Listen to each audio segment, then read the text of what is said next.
ce travail a aussi été fait pour les autres filières, vu l'importance en effet du changement climatique qui nous attend, que vous avez posé en début de réunion, Valérie. Ben forcément, il n'y avait pas qu'une seule filière qui a travaillé dans le projet. Du coup, je vous propose de me rejoindre. Donc, Brendan Godek, au sein de l'IDEL, a travaillé sur les fourrages avec les filières ruminants, bovins. Et puis, Cécile Morvan, au sein de Bio-Loire-Océan, a travaillé pour l'arboriculture et le maraîchage. Et enfin, Thomas Chassin, chambre d'agriculture des Pays de la Loire, a travaillé pour la viticulture. Et puis, tout ça, tu nous en diras deux mots à la fin. Lola, qui suivait l'ensemble des groupes. Lola, chambre d'agriculture des Pays de la Loire. On est vraiment, à chaque fois, vous l'avez dit, je crois, sur chaque présentation, mais vous l'avez compris, un travail très collectif pour essayer de prendre de l'enseignement de ce qui se passait dans chacun des groupes. On peut peut-être commencer par toi, si tu es OK, Brendan. Donc, je vous tutoie tous. On s'est tutoyé pendant 4 ans, alors je continue. Hein. Brendan, donc toi, tu as travaillé avec différents groupes d'élevage sur la partie fourrage. Est-ce que tu peux nous dire la méthode que tu as mise en place pour les informer du climat futur et voir quel plan d'action était nécessaire pour les aider à être plus résilients? Ça marche. Donc, nous, à partir de 2021, on a embarqué donc 4 groupes d'éleveurs laitiers. Il y avait 1 ou 2 éleveurs allaitants, mais c'était principalement des éleveurs laitiers. Donc 4 groupes, un en Mayenne avec le CIVA Amadé 53, un dans le 44 avec le GAP 44, un avec la Chambre d'agriculture aussi dans le 44, et un groupe avec le GEDA 85 animé par un agent chambre aussi en Vendée. Et donc avec ces 4 groupes d'éleveurs, un peu comme Anne-Monique a présenté, l'idée d'abord c'était de leur montrer un peu le climat qui les attend demain, donc leur production qui déjà subit des aléas climatiques sur les 5 dernières années. On a pu donc leur présenter un certain nombre de cartes, comme Valérie a présenté, des indicateurs agroclimatiques. On a fait des simulations de croissance de l'herbe aussi avec des modèles qu'on utilise à l'Institut de l'élevage. Et tout ça, ça a donc amené à pas mal de réflexions, déjà de débats. Et donc par la suite, la deuxième étape, c'était de parler des leviers, de ce qu'ils mettent en place déjà chez eux. Donc on a utilisé pour ça Climalea Test, qu'on a testé avec eux, donc un outil qui permet, comme Lola l'a expliqué, de mettre un peu sur la table les différents sujets et points de vulnérabilité et d'opportunités sur les systèmes d'élevage et de production en général. Donc ils ont joué le jeu, ils ont bien testé l'outil, ils ont discuté de ce qu'ils faisaient chez eux. Et en plus, on est allé sur un atelier de co-construction en 3e étape. Et là, on a utilisé un jeu sérieux qui s'appelle le Rami fourrager, couplé à des modèles aussi de production de pousses de l'herbe et sur le maïs. On a pu se projeter dans un climat extrême en 2050 et faire vivre 2 années sèches à nos systèmes d'élevage. Et là, avec les idées de chacun, avec pas mal de débats, on a co-conçu des systèmes adaptés à ce nouveau climat. Donc voilà, ça fait pas mal réagir, avec des choix qui peuvent être des fois aussi très liés au travail, à d'autres enjeux aussi économiques. Et donc, une fois qu'on avait ces systèmes co-conçus, la 4e étape, c'était de regarder les coûts de production, les coûts de mécanisation et l'empreinte carbone de ces systèmes.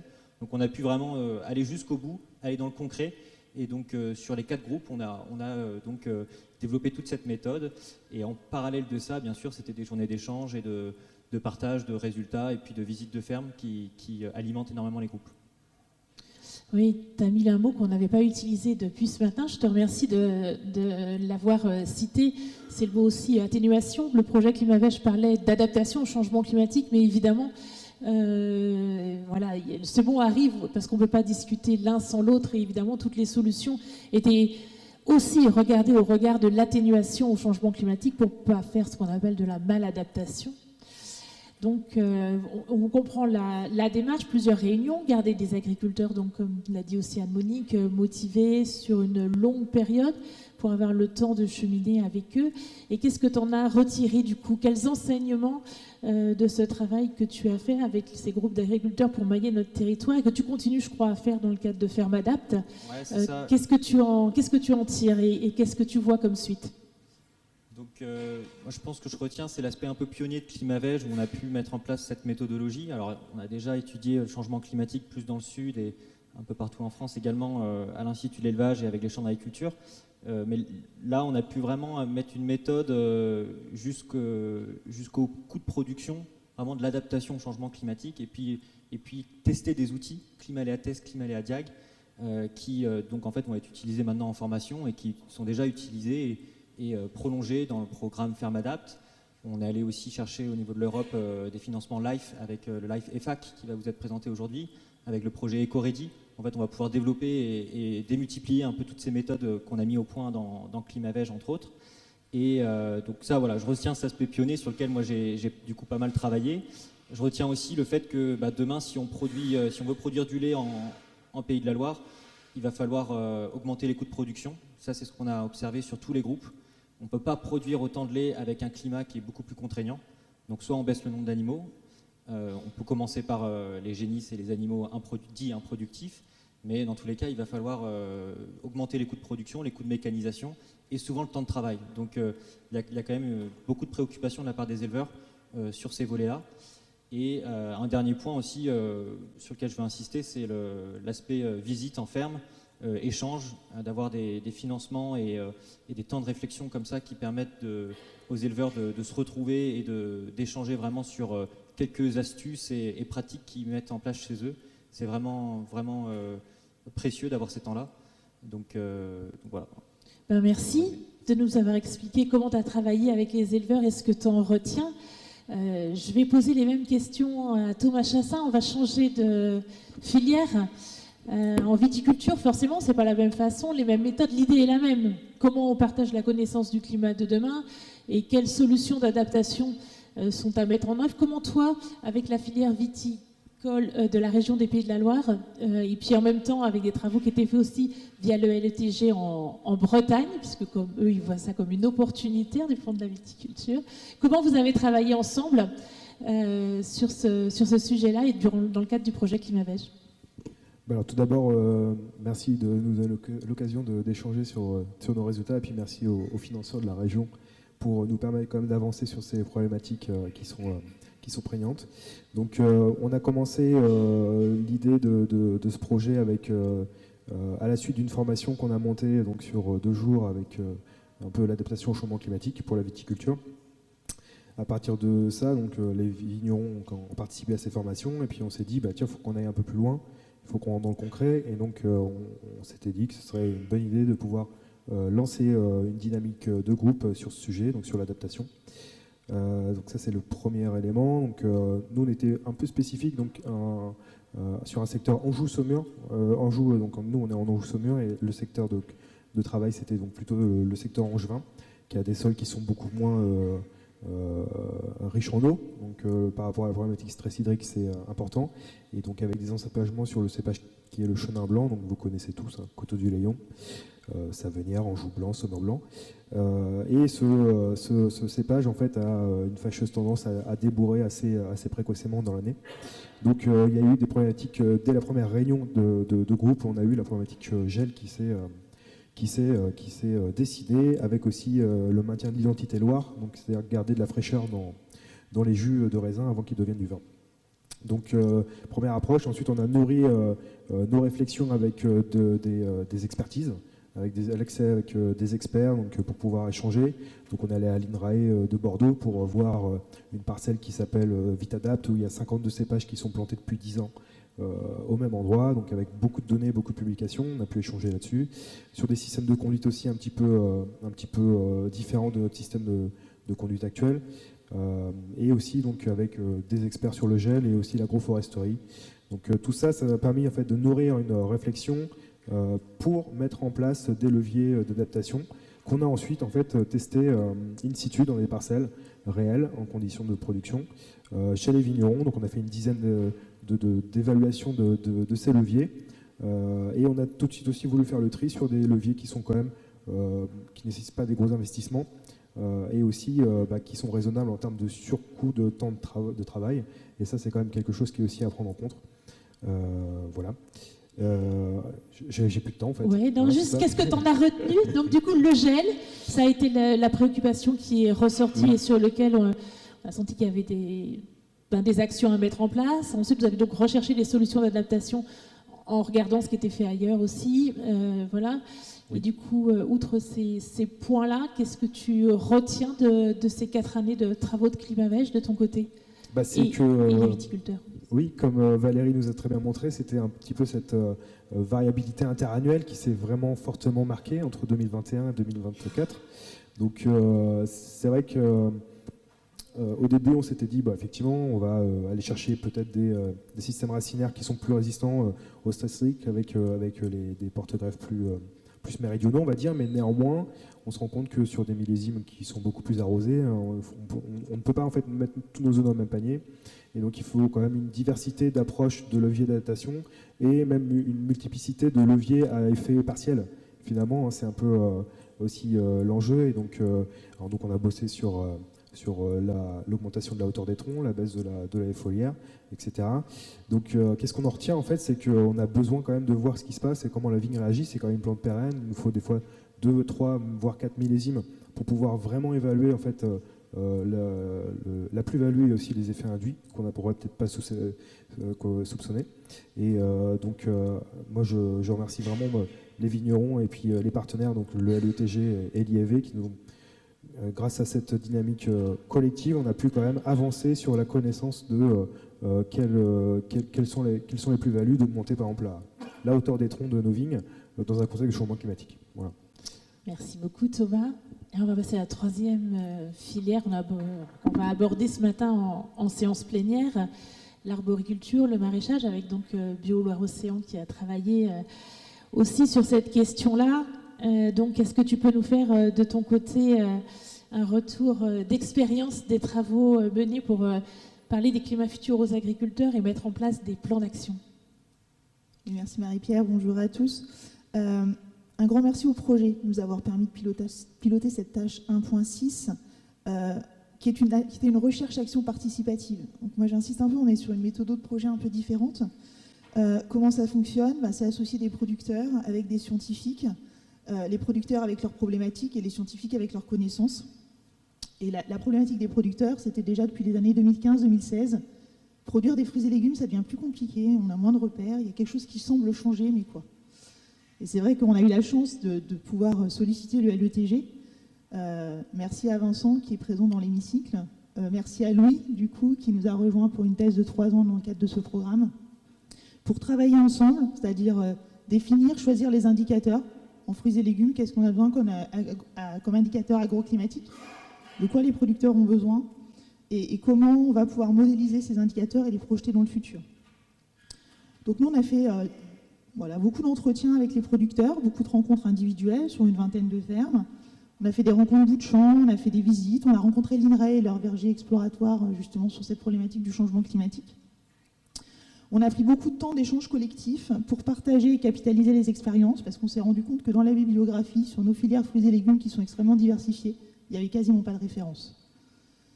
Donc on a mis beaucoup de temps avec lui, beaucoup de prises de notes pour essayer de capitaliser sur ces 4 années du projet, les adaptations mises en œuvre, les contraintes, les problématiques rencontrées. Ça, c'est la méthode. Et du coup, la question d'après, comme pour les autres animateurs, qu'est-ce que toi et les agriculteurs, vous en avez retenu? Tout d'abord, dès que le LETG a sorti ses cartes, on s'est rendu compte que le ressenti des producteurs était vraiment une réalité, c'est-à-dire qu'il y avait bien un changement, et notamment les premiers qui avaient tiré la sonnette d'alarme, c'est les producteurs du Saumurois, qui sont sur des sols argilo-calcaires, avec des faibles réserves hydriques, et puis on a bien vu que les températures sont plus élevées sur cette partie-là de la région. Donc c'est vraiment eux qui avaient commencé à alerter là-dessus. Donc ça a été vraiment pour nous, après les 4 années qui se sont succédées, avec le gel, 20 jours de gel en 2021 en arboriculture par rapport aux risques liés à la phénologie des arbres. Les années chaudes, les années humides, etc. Donc voilà. Donc qu'est-ce qu'ils en retiennent, moi, les producteurs aujourd'hui, quand on fait le bilan de ces 4 années? C'est qu'aujourd'hui, ils n'ont plus aucune certitude. Même des producteurs qui ont 40 ans de pratique derrière eux, qui sont à l'âge bientôt de la retraite, disent alors là, chaque année est une nouvelle année, quoi. Ce qu'ils retiennent quand même, c'est qu'ils vont devoir s'adapter. Enfin, ils sont déjà dans l'adaptation. Ils vont devoir prendre des décisions qui vont être rapides. Donc, il va falloir qu'ils soient extrêmement agiles dans leur système. Il va falloir qu'ils soient diversifiés, parce que la diversification permet quand même un peu plus de résilience sur les systèmes. En maraîchage, ça veut dire quoi? Développer des abris si on n'en a pas, parce qu'avec les années humides qu'on vient de passer, si on n'a pas d'abri, c'est quand même très très risqué d'un point de vue économique d'assurer son système. Diversifier les espèces, et puis au niveau des vergers également, diversifier les espèces, diversifier les variétés pour limiter les risques. Je pense qu'ils ont pris conscience aussi que ce changement il est vraiment global, qu'il y aura des impacts rapidement en France et en Europe, en tous les cas. Ça va redistribuer les cartes des bassins de production. On voit déjà, nous, on est en échange, on a la chance de pouvoir échanger avec des groupements de producteurs dans d'autres régions françaises, notamment en Occitanie, et on voit qu'il y a des difficultés à produire déjà certains légumes à certaines périodes de l'année. Donc on a fait différents temps d'échange, et le dernier temps d'échange qu'on a fait, donc là, en décembre 2024, après toutes ces années, moi, je voulais vous rapporter aujourd'hui le témoignage d'Arthur. Alors Arthur, c'est un jeune arboriculteur, il s'est installé il y a 3-4 ans avec son frère, suite au départ en retraite de son père. Il est installé dans le Maine-et-Loire, sur les bords de Loire. Et quand on lui dit, voilà, mais qu'est-ce que tu retiens de tout ça par rapport à ces problématiques qui se posent chez toi? Il dit, on est impacté, on va être encore plus impacté. Les 4 années qu'on vient de subir nous ont montré nos capacités d'adaptation et on a été capable de produire des pommes sur ces 4 années. Donc on va pouvoir le faire, mais ça veut dire qu'il va falloir protéger contre le gel, ça veut dire qu'il va falloir s'organiser en termes de main-d'œuvre sur les chantiers de récolte parce que les pommes elles mûrissent très très vite quand il a fait très chaud. Donc ça veut dire qu'il faut avoir des équipes qui vont être là opérationnelles pour pouvoir cueillir à maturité la pomme, etc. Et il retient quand même, il dit au final en disant oui, ça va être compliqué, mais on ne va pas être les plus touchés. Pas être les plus touchés, lui, il fait référence à ce qui se passe dans d'autres régions en France, et notamment en Occitanie, par exemple, où aujourd'hui, c'est clair que moi, pour échanger avec les groupements de producteurs dans cette région-là, dans le Languedoc, ils arrêtent d'installer des jeunes en arboriculture en pommes. Parce qu'aujourd'hui, les besoins en froid sont plus assurés, et du coup, ça veut dire qu'il y a une grosse baisse de la production, donc ils arrêtent d'installer des jeunes. Donc voilà, donc nous on retient de tout ça en se disant, du coup sur notre région, on a quand même des atouts, parce que les productions globalement elles sont en train de remonter. Donc il y a beaucoup de choses qu'on va pouvoir faire aussi, ça va être chouette. On va pouvoir faire des légumes ratatouille, sûrement un peu plus que ce qu'on fait. Voilà, donc on va pouvoir bénéficier, il va y avoir des effets positifs. On va pouvoir développer des nouvelles espèces, on les voit déjà, le développement de la patate douce sur notre région, sur la pastèque, voilà. Donc il y aura des opportunités pour certaines nouvelles productions.